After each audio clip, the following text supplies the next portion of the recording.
Chapter 9. Then verily the first covenant had also ordinances of divine service and a worldly sanctuary. For there was a tabernacle made, the first wherein was the candlestick, and the table, and the showbread, which is called the sanctuary. And after the second veil the tabernacle, which is called the holiest of all, which had the golden censer, and the ark of the covenant overlaid round about with gold, wherein was the golden pot that had manna, and Aaron's rod that budded, and the tables of the covenant. And over it the cherubims of glory, shadowing the mercy seat, of which we cannot now speak particularly. Now when these things were thus ordained, the priests went always into the first tabernacle, accomplishing the service of God. But into the second went the high priest alone once every year, not without blood, which he offered for himself and for the errors of the people.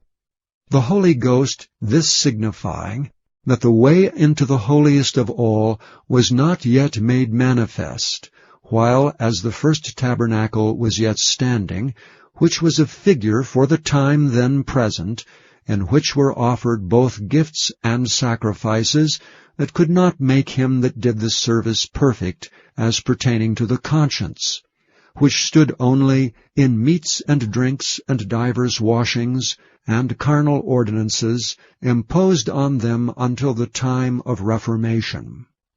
But Christ being come an high priest of good things to come, by a greater and more perfect tabernacle, not made with hands, that is to say, not of this building, neither by the blood of goats and calves, but by his own blood he entered in once into the holy place, having obtained eternal redemption for us.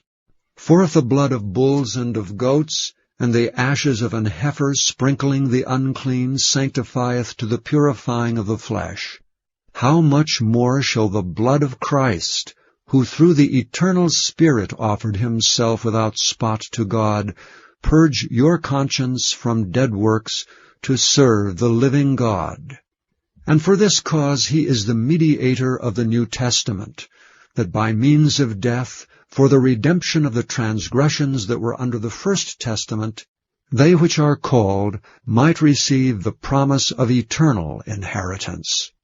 For where a testament is, there must also of necessity be the death of the testator.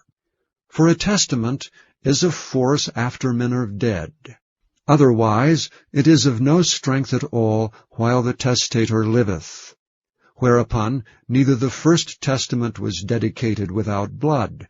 For when Moses had spoken every precept to all the people according to the law, he took the blood of calves and of goats with water, and scarlet wool, and hyssop, and sprinkled both the book and all the people, saying, This is the blood of the testament which God hath enjoined unto you.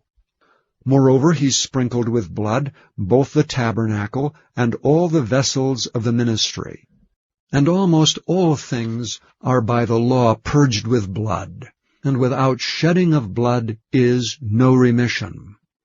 It was therefore necessary that the patterns of things in the heavens should be purified with these, but the heavenly things themselves with better sacrifices than these.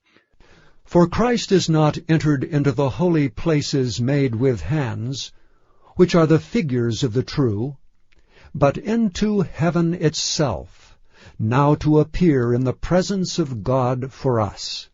Nor yet that he should offer himself often, as the high priest entereth into the holy place every year with blood of others. For then must he often have suffered since the foundation of the world. But now once in the end of the world hath he appeared to put away sin by the sacrifice of himself.